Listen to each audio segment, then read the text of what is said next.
The 38 Letters from J.D. Rockefeller to his son. Perspectives, Ideology, and Wisdom. Written by J.D. Rockefeller. Letter 5. Be determined to compete. I do not go into war, but I destroy competitors. Life is full of ups and downs, and we may not always come out on top. However, even in defeat, it's important to maintain our dignity and lose gloriously.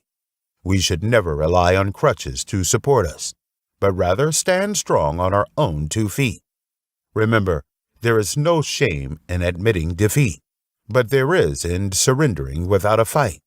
We must be willing to stand up for what we believe in and fight for our dream, no matter how difficult the battle may seem.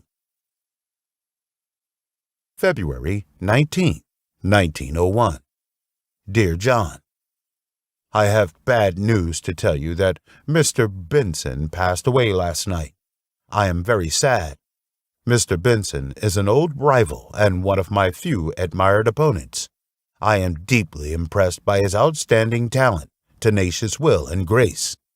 To this day, I still remember the joke he made with me after our alliance. He said, "Mr. Rockefeller, you are a brilliant predator who is not soft-hearted. Losing to those bad guys would have made me very sad, because it was like a robbery.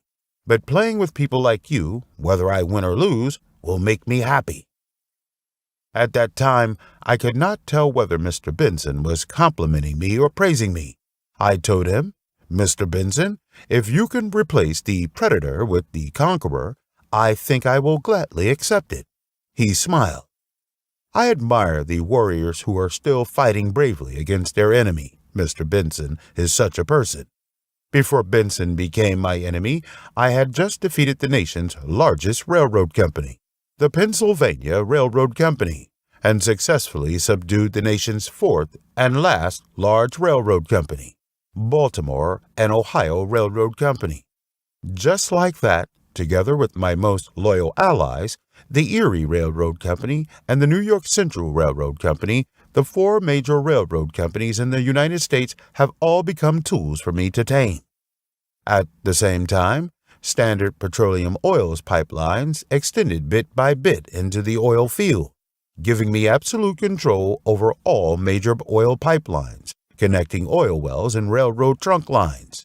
Frankly speaking, at that time my influence had been extended to all corners of the oil industry, such as oil extraction, refining, transportation, and markets.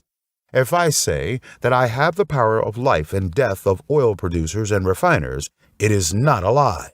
I can make them wealthy or even make them worthless. But some people did ignore my authority, such as Mr. Benson. Mr. Benson was an ambitious businessman who wanted to lay an oil pipeline from Bradford to Williamsport to save the independent oil producers who were afraid of being crushed by me, and was also eager to get rid of me. Of course, the idea of making a fortune dominated him to bravely break into my territory. This oil pipeline connecting northeastern Pennsylvania to the west was laid forward at an alarming rate from the beginning. This brought me to attention. John, any competition is not an easy game, but a game full of vitality, requires close attention and constant decision-making. Otherwise, you will lose if you are not careful. Mr. Benson is creating trouble. I have to stop him. At first, I used a set of unskillful methods to start a contest with Benson. I bought a long and narrow land along the Pennsylvania state border from north to south at a high price in an attempt to prevent Benson from moving forward. But Benson took a detour approach and avoided my heavy punches.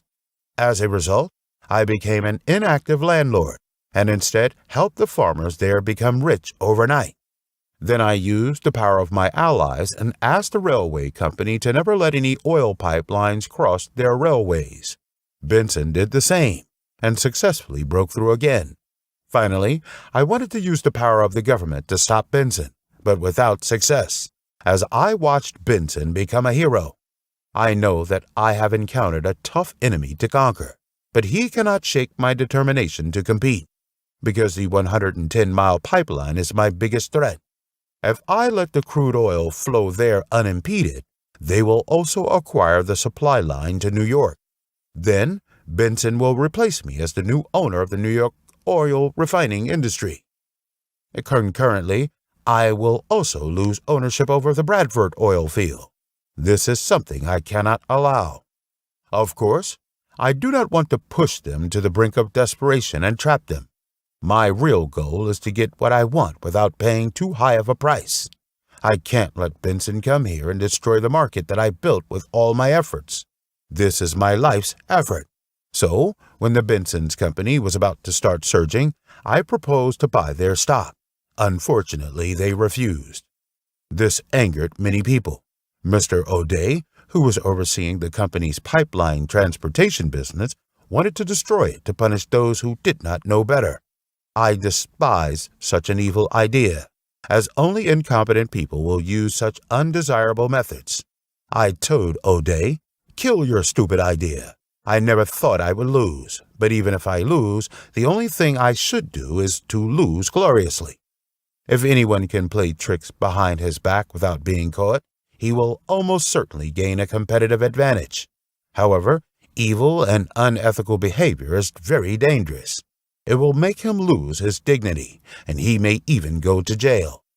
Any deceptive and unethical behavior cannot be sustained and cannot be a reliable corporate strategy. This only destroys the present situation, which will make the future increasingly difficult and even impossible to gain another opportunity. We must pay attention to rules, because rules can create relationships. Relationships will bring long-term businesses. Good transactions will create more transactions. Otherwise, we will end our good luck in advance. As far as my nature is concerned, I do not meet competition. I destroy competitors. But I do not need a bright victory. I want to win it good, thorough, and decent. Just as Benson was proud in enjoying his success, I launched a series of offensives that made him difficult to parry. I sent someone to place a large amount of orders to the storage tank producers, asking them to ensure production and deliver on time, so that they have no capacity to take care of other customers, including Benson. Without storage tanks, oil producers can only dump the crude oil that they produce into the wilderness, instead of accepting the oil couldn't be shipped. Mr. Benson made a loud complaint. At the same time, I drastically reduced the price of pipeline transportation, attracted a large amount of oil refiners who rely on Benson to transport crude oil, and converted them to our customers. Before that, I had already quickly acquired several refineries in New York to prevent them from becoming a customer of Benson's. An excellent commander will not attack a bunker that has nothing to do with him, but will try his best to destroy the bunker that is strong enough to destroy the city. Every round of my attack hit places where Mr. Benson had no fuel, and I became the winner. In less than a year after the completion of the longest pipeline, Mr. Benson surrendered. He offered to make peace with me. I know this is not their original intention, but they are well aware that if they continue to fight against me, those who support them will only lose even more. John, every crucial competition is a battle that determines fate. Retreat means surrender.